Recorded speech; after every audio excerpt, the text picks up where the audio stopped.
So there's been a lot of doom and gloom recently in the world of tech with layoffs and other sorts of bad news stories out there. So on today's episode, I wanted to bring in someone that's going to make me feel better about the future and be more optimistic about it.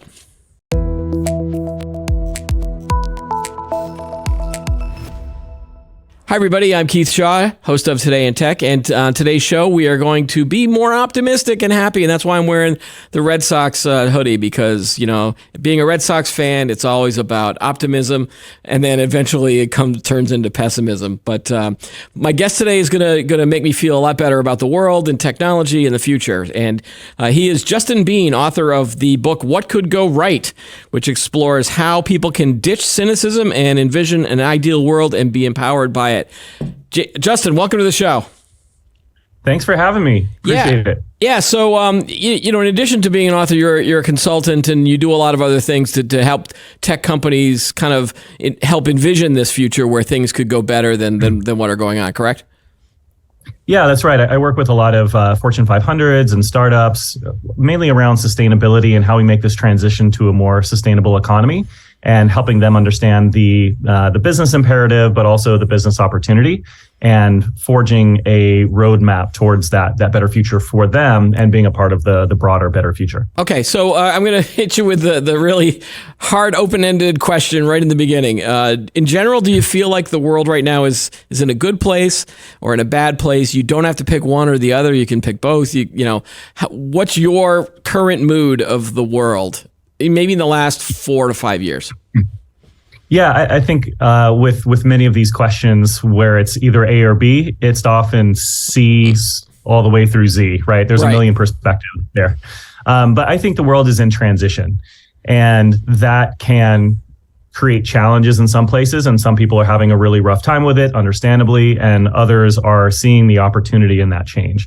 And I think when we zoom out and look at the bigger picture and look at the longer term, we'll realize that we actually live in one of the best times that humanity has ever experienced. We have much lower rates of war and interpersonal violence. We've got much higher rates of education, availability of information, overall material abundance, communications around the world and to our communities, and better rates of compassion for each other and acceptance of our differences, of an embracement of our diversity. And I think if we were to go back, 100, 150 years, maybe go back to the Old West and talk about, where the future might be, they might consider it this naive utopia and kick us out on our keister and challenge us to a duel at noon. Okay. But I think that perspective helps us to see how good we actually have it. Yeah, and so, when we talked before, I was trying to frame the show as like how to become a tech optimist, and you quickly were like, you don't like that term, being is it just the optimism term or tech optimist? Like why do you not like that term, and how would you reframe it? Yeah, I think often the word optimism gets seen as naive or Pollyanna optimism that's just being positive for its own sake. Right. And I don't think that's what this is about, or at least what I'm talking about, especially in the book. When I ask what could go right, instead of thinking everything will go fine, and so therefore, what does that future look like? I'm optimistic about some things and I'm pessimistic about others. But really, when it comes down to what I'm going to do about it to help build a better future, I need to start with the ideal that I can envision to give myself something to work towards. And if we do that as individuals, as businesses, as a society, it actually gives us somewhere to collaborate on a roadmap and steps moving forward to get to. So it's, there are psychological and emotional benefits, right? Your brain is more active and focused and involved and creative when you're envisioning an ideal and you're being more creative, versus when you're in fear or thinking about doom and gloom, or you're pessimistic or just considering dystopias that cause fear. That actually reduces your brain's capacity to be creative and be open and see connections. It's more about fight or flight and getting away from it, which makes you effective in the very short term. Yeah. But over the long term, this marathon that we need to run requires us to be more creative and more energetic, and that's what that mindset does. Right, and this in addition to the practical aspect. And this book is not a self-help book. Like you're not telling everybody to be like, don't worry, be happy, and like all of your problems will be solved if you just were happier about life, right? because that's not what this book is about. It's it's I think you do define some of the different attitudes that people can have, and that includes being, there is a point for cynicism, right? There is a time and a place for it. Talk about sort of the three areas where people sort of are at the moment. Yeah. So you're right. This book starts out with that. And I think it's important to frame the importance of that mindset and thinking in terms of what could go right. But that's just the first part. The second part is just getting really practical and looking at what are these tech and social trends that are aligning to create enormous opportunities for startups and for corporates and for people in their professional careers to play a part in making this world more sustainable and equitable and more abundant. And not just because they think it's the right thing to do, but because there's an enormous business opportunity in transitioning every part of the global economy to one that's greener and more inclusive. Okay. And then the third part is really practicing what we preach and taking Maslow's hierarchy of needs. And instead of applying it to the individual, as we do in Psychology 101, we apply it to society and think about what it might look like if we were able to meet the physiological needs of society through things like the energy system, safety and security, self-esteem, all the way up to self-actualization needs for a society, which was a really fun part of the book to write, and interviewed some really interesting people to get those perspectives. And in the book, you talk about sort of that in a lot of instances in our world, for example, we have a lot of zero-sum games, and I know you quoted Simon Sinek is the other author who's written about this as well, where in most games and even sports, you have a winner and a loser, and so it's a zero-sum, like someone has to win and someone has to lose, and you're saying that we need to do more about infinite games, but not necessarily in terms of playing it. Could you sort of describe the difference of what you mean between an infinite game and a finite game, I guess? Yeah, sure. And you're right. Simon Sinek came out with a great book called Finite and Infinite Games. There's another one by the same title of a different author. I can't remember his name right now, but it's a really interesting concept that I think is helpful for us in this period of time. So finite games, as you said, are often zero sum. They're competitor based. Am I winning against the other person? They have a boundary and an ending. So you want to win the game and you want to finish the game. Infinite games instead are ones that are meant to continue play. And the goal of it is to continue it and make it the best game that it can be. It has competitors and it has finite games within it often, but that's not really the point of the game. And so I think there are a lot of great examples of how infinite games, or thinking in terms of infinite games, can help us maintain perspective and also be more effective in the market and in our lives. So people often use, athletic analogies for this, right? So if your health and athleticism is based on beating other people, you'll probably win some competitions in the short term, but when no one's around and you're in training, you have no reason really to continue on. And you'll take shortcuts and cut corners and you might cheat. But when you keep that infinite game in mind, it's all about improving your effectiveness. So let's think about it in terms of business, right? If we think about a couple of case studies like Blockbuster, Blockbuster got stuck in a finite game of thinking it was competing with other, VHS video stores, right? Because that's what was available in the market, right? And so they were trying to beat, mom and pop video stores or other major chains that were playing in this one particular game. They lost sight of the fact that they were an entertainment company and they were an information company. And so when innovations like the internet came along and Netflix and Hulu and some of these other everyday name platforms came along, they ate their lunch and Blockbuster went out of business because they lost sight of the bigger picture and the infinite game of what their consumers and customers were coming to them for.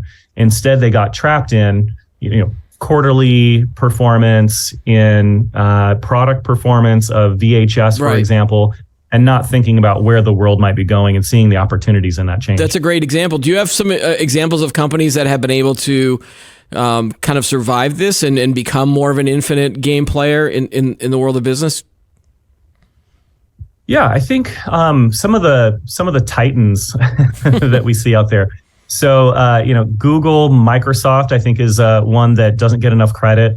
And I think Tesla is trying to play an infinite game. Okay. Elon Musk recently said, or someone said that Elon Musk said, right, in the whole gossip sphere, that he doesn't mind if Tesla goes bankrupt if EVs succeed and someone else makes a better car. Right. And shareholders generally say, "Oh my God, I better sell this stock because that means this company's going to go under." Right.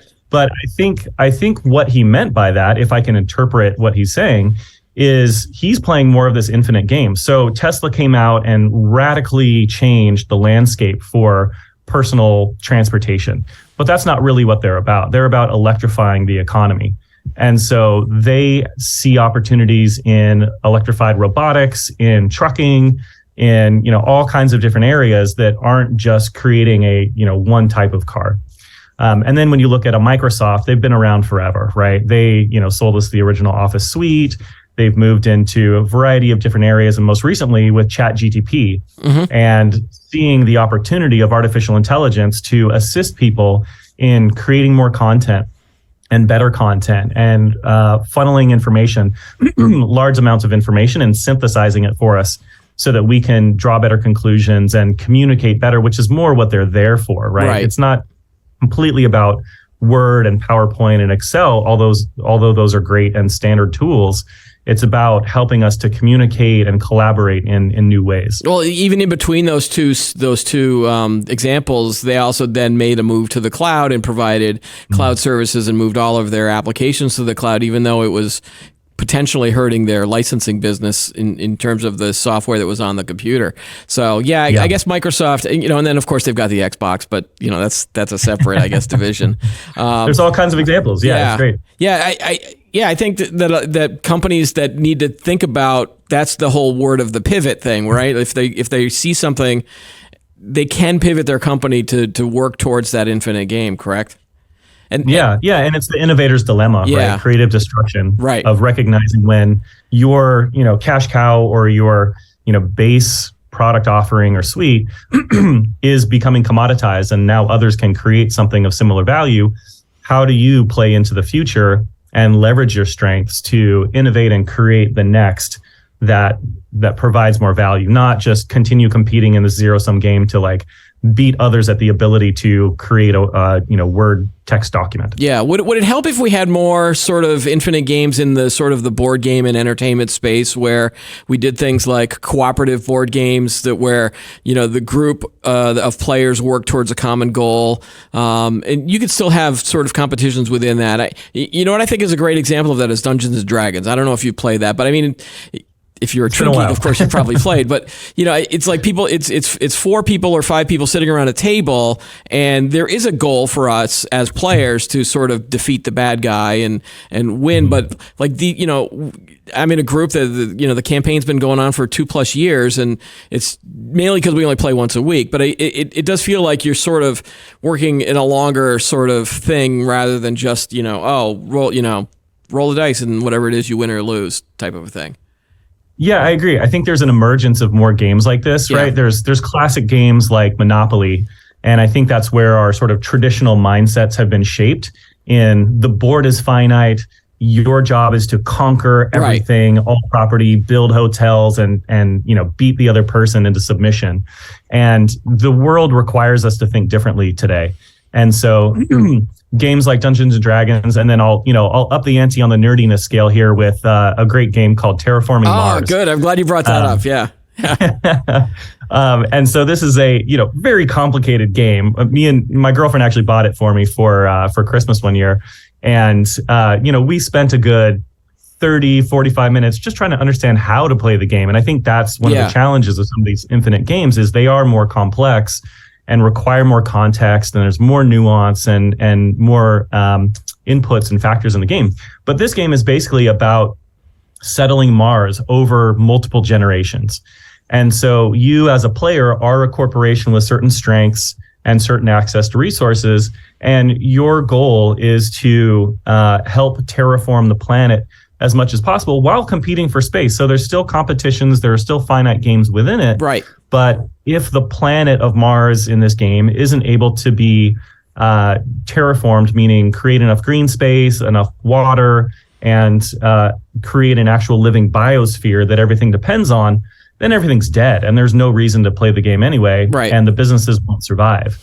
But if we're able to balance, and I think this is a more accurate approximation of reality, that we live within a biosphere and an ecology that supplies free resources like solar energy and oxygen and water, and our more finite games are about processing those inputs and providing new value to other human beings. But if we lose sight of that broader game, we all know where that's going. And I think the stats are clear that our civilization is not one that can last. It is just mathematically impossible for it to last if it's just based on unsustainable infinite growth. Right. So we need to operate within that field. And once we figure out how to do so, that doesn't actually restrict our abundance. It gives us more abundance than ever and more widespread abundance, not just in small pockets. All right. And I love anybody that says that Monopoly is a bad game. So we refuse to play Monopoly in our house. We also refuse to play Sorry and The Trouble, where you actively try to hurt your opponent, because my kids forget it. Like, that's why we like the cooperative games.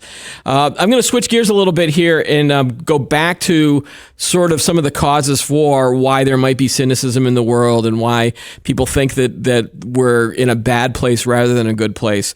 And it's basically because of the internet and all of the information that's now available at our fingertips. And this is sort of the same question, but with the lens of the internet. Is having all of this information at our fingertips a good thing or a bad thing? I can give you two examples. For example, the internet will shine light on injustices around the world. If something bad happens in another part of the world, either we go in and we face that injustice and do something about it, or in a disaster scenario, we go and help. Whereas maybe like 30, 40 years ago, we wouldn't have known about some of these incidents unless it was a really, really big disaster. But on the other hand, so that's, where it's, but on the other hand, you also then have doom and gloom where you think, oh my gosh, a child was abducted in Arizona. I better not let my kids go outside for the next month. So you see that balance between the good and the bad? And what do you think? And let me be clear, I'm not dismissing the fact that we face enormous challenges. Right. We face enormous climate challenges. We face enormous social challenges, and we need to be very clear that these are real games with real consequences, and there are real human tragedies around the world. But those human tragedies are not new. And as you said, social media is shining the light on these things so we can actually see them, which in my mind is a good thing, because that tells us what's wrong and so what we can do about it. If we go to a doctor and the doctor has no ability to use x-rays, can't have a stethoscope, there's no MRIs, they can't even diagnose the problem.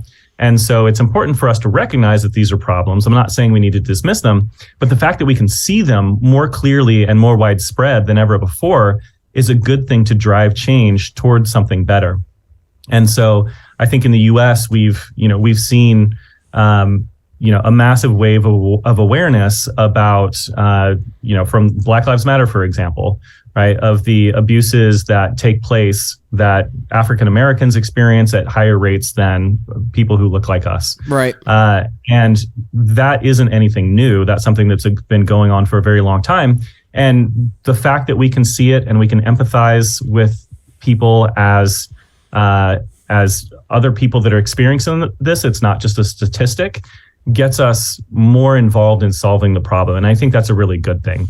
The danger is that we see each other as again, not just competitors, but adversaries, and that we can't see each other as part of the same human family, and that we just have different sources of information. Right. And that's where it seems like politics is for the last 20 something years. It's always been an us versus them. It's whatever government is in charge seems to just, all right, we're just going to have to create an enemy so that we can sort of gather our base and go after the other side. And it's very zero sum on that one.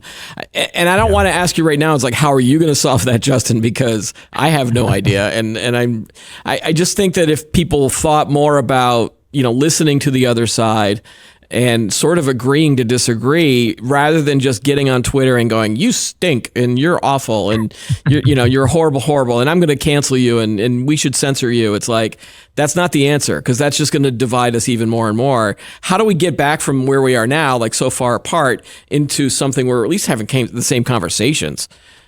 Like I'm stymied by half of this half the time. Because I see it with my friends. My friends are just like, "Oh my God, he's the worst person in the world." Yeah. Like, okay, well, I can't go anywhere with that, right? Do you think that people can get to that point, or are we going to be dismissed as, "Oh, you're just a Pollyanna," or not to disparage Pollyanna? It was probably a great movie at one point. Like, how do you get it so that we don't become like, "Oh, you're just one of those touchy-feely, earthy people that." Like, what do you do?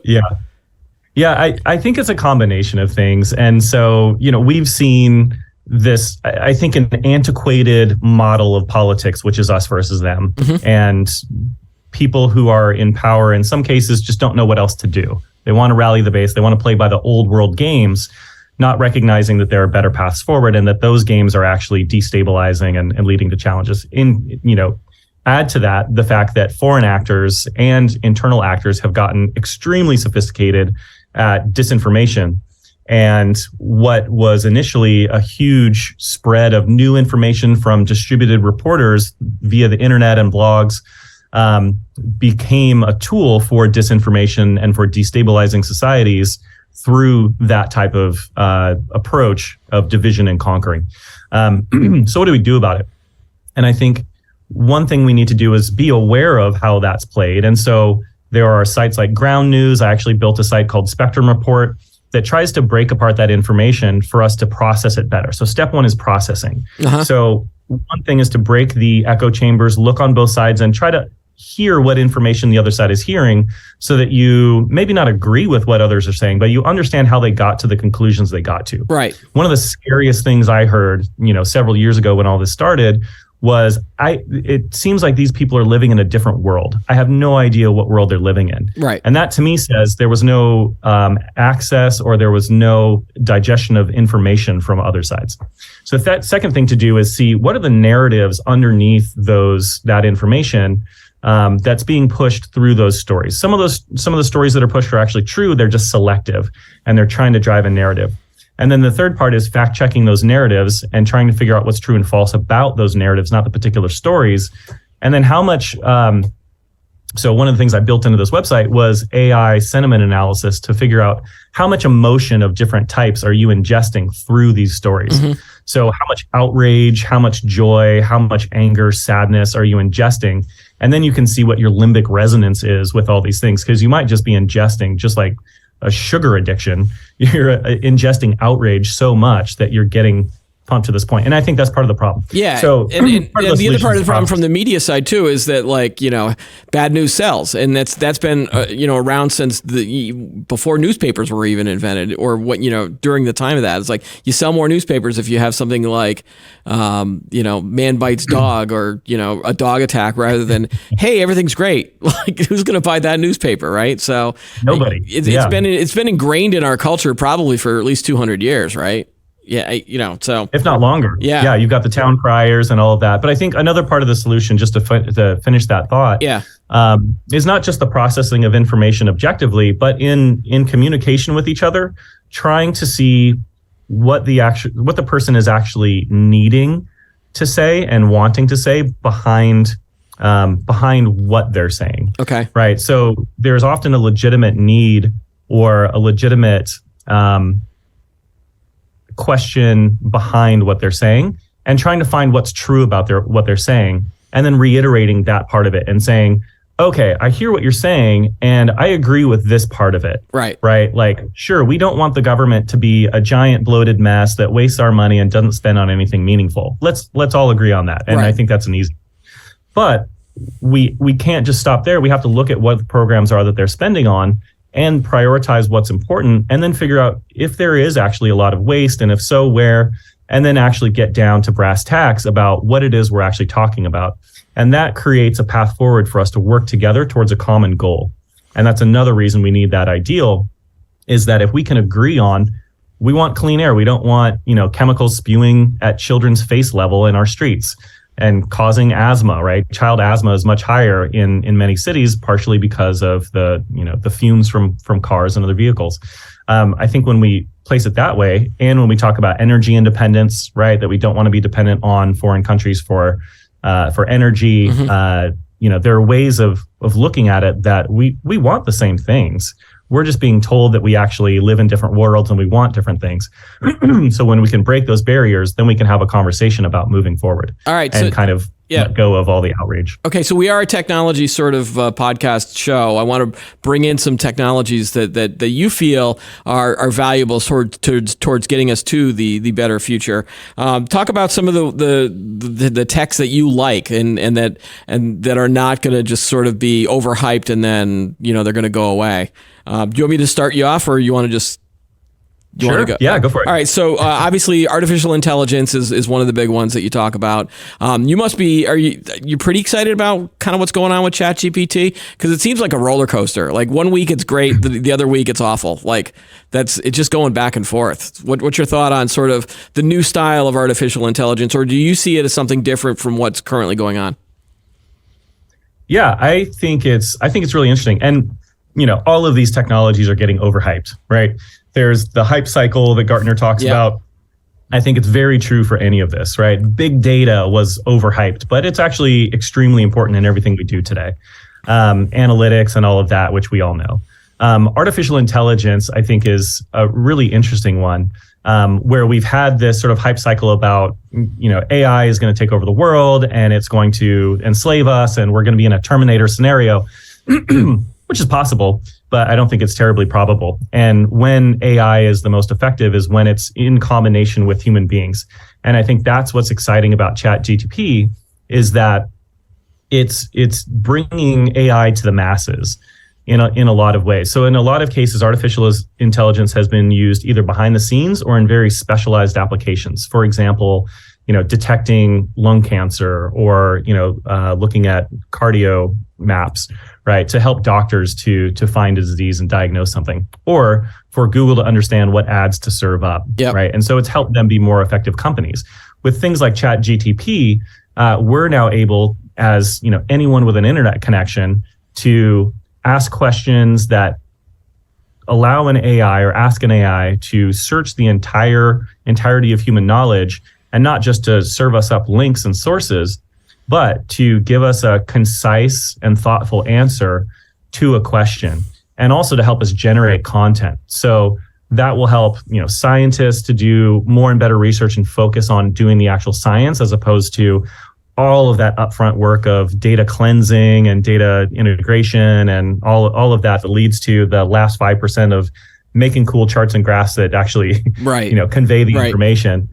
And then incorporating that into a lot of things that we can do. All right, Justin, talk about, so this is an interesting one, blockchain. If you can sort of consolidate blockchain down into something that I understand, because it still goes over my head, and I've been seeing this for the last 10 years plus, right? And I just think that the people that want to promote blockchain have not done a really great job of explaining its value.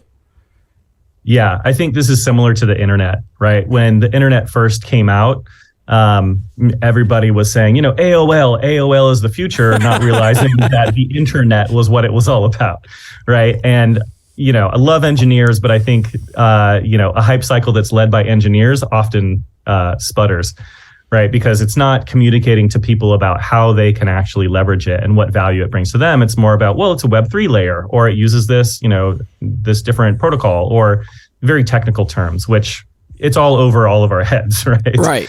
But I think there are very practical examples of how blockchain can be used to create these smart contracts and automate agreements between people, and automate your authentication and verification across multiple platforms. And what I'm really excited about are things like distributed autonomous organizations and autonomous economic agents. And I'll explain those two. So, okay. Yeah, you're going to have to, because you're about to lose me. So I think distributed autonomous organizations are really interesting. So think about the fact that many corporations have a very heavy management structure and are run in hierarchical ways, and that's a necessity, right? There needs to be a decision maker. There needs to be someone who's, deciding what's happening. As we move towards these more distributed models, imagine an Uber that is owned by and managed by rules that are set in the network, and then owned by not only the drivers, but the passengers themselves. So this is almost like an ESOP, like an employee-owned company, right? When you go to a co-op grocery store and the employees have partial ownership of the store, they're more excited about making the store successful. They're generally nicer to the customers, and they see the infinite game in growing that business, not just keeping their 9-to-5 job as a checker. And so what this does is something similar for a lot of businesses is it brings everyone into that network. So you as an Uber driver actually own part of that network. And as it grows, your share grows in value. So it's like owning stock in the company. But I think what's really exciting is not only the drivers, but the customers are actually now going to own part of the store, which is really counterintuitive, right? Because the customers are supposed to be giving us money as a business to grow it. But it's all about the network effect. So the value of Facebook, the value of Twitter are in the size of the network. And all of us that are creating content for free on those platforms are creating the value of Facebook and of Twitter. The company itself is doing some management and making sure the back end works, and that's a really valuable role to play. But imagine if you were not only compensated, a little bit for every post that gets a lot of engagement, but as more people joined, your stock increased in it. So it's almost like you're getting stock in the companies that you're using. So anyway, I think that's really exciting. That's more like a distributed autonomous organization. Okay. And something that and this is what blockchain would enable this, or is like, how did we get blockchain into this sort of idea? Yeah, blockchain enables that, and things like Ethereum that do smart contracts are able to, set the rules of that game. And so as others interact with it, that's how those smart contracts are exchanged between, let's say, drivers and passengers, and then others who are maybe renting vehicles or providing maintenance. And so there's these specific contracts that go into effect, and those rules are understood and played by the people in that network. So it requires less of that management structure. Does blockchain sort of get lumped into the whole NFT kind of experiment and some of the crypto coin things, and maybe that's why people are doubtful about the whole blockchain thing, because they were lumped in with this, or am I just assuming that was the case? No, I think NFTs are just one example of how that can work. And, this is something that's had multiple hype cycles. Yeah. Right. Oh boy, where, booms and busts. Yeah. Everybody gets on Bitcoin and then it collapses and they say, this is the end. Blockchain's over. Right. Everybody gets on Ethereum and then it crashes and, oh my God, it's over. And then, FTX and everything else. Right. Then this will continue for a while, I think. And then NFTs actually are still serving a purpose. So I actually had a really interesting conversation with a guy this week who runs a platform for tools and visualizations and art that goes into the metaverse and into digital worlds. And so artists are creating these 3-dimensional homes or moving dinosaurs or characters or tools that can be used in the metaverse and in the digital world. And those are, owned through NFTs, and they're able to be sold and verified to people who want to incorporate them into their virtual world and into the metaverse.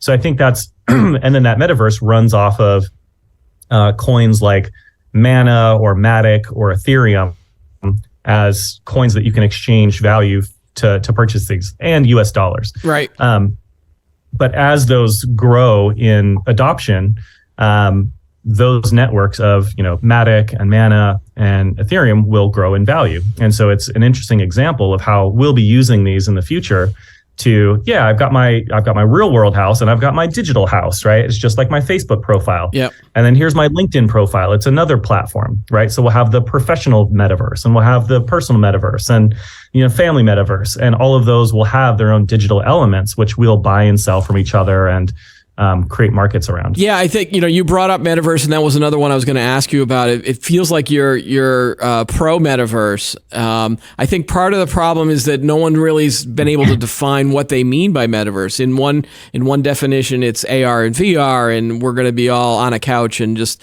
in Second Life Part 2 or the Ready Player One universe, where it's like all of these different game worlds sort of came together in this one big omniverse. And a lot of geeks love sci-fi and books like that created these worlds. But on the other hand, another company says, oh no, the metaverse is used for digital twin and manufacturing and replicating. You got a design of the car, and then you make the car and you use them to sort of compare. I think the problem is that they've never really come up with a good definition and then hyped the heck out of it before most people understood sort of what it means. I think the thing I like about metaverse, and I don't know if you would agree with this, would be being able to create something in a digital world, like a video game or something. You've created your character and the look and the feel, and then having that ability to then take that model and print it via 3D printing into something you can now keep in the physical world. And the interaction between that, I find fascinating because half the time I'm designing something in my virtual world, but then I can't do anything with it in the real world. Is that part of it too, or is it like explain? Do we need a better definition of metaverse or Web3? Right, that could be the other one. We do. Yeah. What is the internet? Right. Like it's all about nuance, everything, right? The internet created all of these different opportunities, and early on, we were all trying to figure out what it all means and where it's all going. But it was going everywhere. Right. It was going to e-commerce. It was going to chat rooms. It was going to email. It was going to all different ways of leveraging it. And I think it's just a tool, and we don't know yet. And I agree that we're ahead of our skis on the messaging and some of that. But I think it's further along than most people think. And it's something that will be a tool that's available to us, just like we use Zoom and just like we use Teams. We might go to a digital concert with friends at some point, right? With our avatars, and some people will like that and other people won't. And there will be addictions, and there needs to be addiction treatment for these types of things. And it can be used in really good ways. I heard someone that was using it for end of life treatment for people who could, despite the fact they were bedridden, they could go to Everest Base Camp and talk with a Tibetan monk that would help them with meditation and acceptance of where they're at in their life. And that's really powerful. That's an extremely powerful tool that isn't just about escapism and addiction to a different world. It's about leveraging all of the technology and the tools that we have available to us to help each other live better lives. All right, and so the book tackles a lot of other heavy topics in terms of ways to get to that cool future that we all would hope that we want to do. I certainly don't want to live in a post-apocalyptic world, despite all of the popularity of those types of shows. I want to live in it, but I also don't want to live in a utopia either. I think obviously I don't think we've realized that isn't possible either. So how does one person sort of then make a difference? So I can change my attitude and say to myself, all right, Keith, you're going to stop being as much of a cynic as much as possible. I am still Generation X, and so that's sort of ingrained into my personality. But I'm going to try to do this. I'm going to become, more positive and try to, work towards a better tomorrow for my kids and the grandkids and all that other stuff. But I'm still only one person. Like, how many people does this take before we can get to that goal? Because we're never going to get everybody to feel this way, and it's always, you're always going to have the cynics and some greedy people that will try to exploit, all of this. What's the next step? How do you get from one person to a movement, so to speak, without calling it a movement? Because then you get accused of being a cult. Yeah, no cults, please. Okay, good. Yeah. I mean, keep the cynic, keep that sarcastic humor and the cynical humor. I think it's super fun, and it often calls out the problems that need to be called out. But then the question is, what are you going to do about it? Right. And it's easy to be an armchair cynic and just criticize what's going on, always look for what's wrong, and always think, oh, here's all the ways this technology goes wrong. But I think tech dystopianism is just as naive as tech utopianism. Right. And so explain what you mean by tech dystopianism. Yeah. I have friends that are, similar in that way, that every time something new comes out, they just want to tell me all the ways it's going to go wrong and destroy society and people and the environment and everything else. And I don't disagree with some of their arguments, but I think they're being blinded to all of the opportunity there. And then granted, there are people who are more on the marketing and PR side that maybe only talk about the positive elements. But I think we as people need to have a balanced perspective that takes these risks into account and then says, this isn't how it's going to go. We're all playing a role in this every day of the year with our lives, of how we use it, how we talk about it, and how we implement it in business. So let's be aware of the risks, but let's figure out how we can best use this and work towards that future while trying to avoid those risks. And I think that's the main point there, is what are you going to do about it, right? Like if you want to just talk about it and right. do nothing else, then it doesn't tell me that you're actually interested in the outcome. It's more about being right. Right. So is it more about then sort of like starting small and sort of working on your own little personal inner circle of people and sort of started convincing them that way? Friends helping friends, so to speak, and building up a more because again, I always believe that, and then there's another thing that I would always believe is that if you surround yourselves with positive people, you'll become more positive. If you surround yourself with negative people, then you're gonna hate everything, right? And that without sounding, like a cult leader, that's it's true, right? Yeah. Yes. I mean, seek perspective. Yeah. And so I think there's an awareness component to it. What are we sharing with each other, and how do we react when someone shares a really terrible story? We can't just dismiss it outright, because oftentimes it's a real risk. Yeah. But we also have to bring the other side here into the conversation, where we say, but what if we used it for this while taking those risks into account?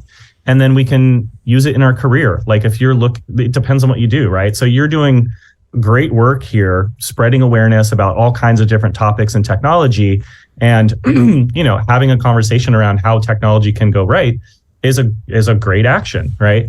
And then people who are professionals that are choosing their careers and what job they take next, they can choose ones that are more in the service of sustainability and equity, and or bring sustainability and equity into the conversations they're having at work and into the strategies that they roll out with their startups, and really build businesses that are solving a real problem. We don't need another sock delivery app. Right. We don't need, so we need quarters for laundry, but that's not the biggest issue in the world for most people. Right. And I think the fact that people have moved out of, during the pandemic, city centers like San Francisco and New York, which are lovely places, I love them to death, but all these entrepreneurs have moved into the Midwest and the Southeast and all across the world. And I think those entrepreneurs are now seeing new problems and seeing more meaningful problems that they can solve. And through that, creating new innovations that lead us down a better path that's more inclusive and solves more problems. So as a professional, as an entrepreneur, whatever you're doing, have that in your lens and balance out that cynicism with the opportunities and how you can do something positive about it. All right, Justin, we were kind of out of time now. There's more in the book, so please, if you want, it's a great book. And where can people get it, Justin? Sure, it's on Amazon, Barnes and Noble, anywhere you buy books. What could go right? Designing our ideal future to emerge from continual crises to a thriving world. It's kind of a mouthful. Yeah, you memorized the subhead. Awesome. All right, Justin, thanks for being on the show today. Yeah, thank you so much for having me, Keith. All right, and that's all the time we've got for today's episode. Don't forget to like the video, subscribe to the channel, and add any comments you have below. And join us every week for new episodes of Today in Tech. Have a great day, and we'll see you next time.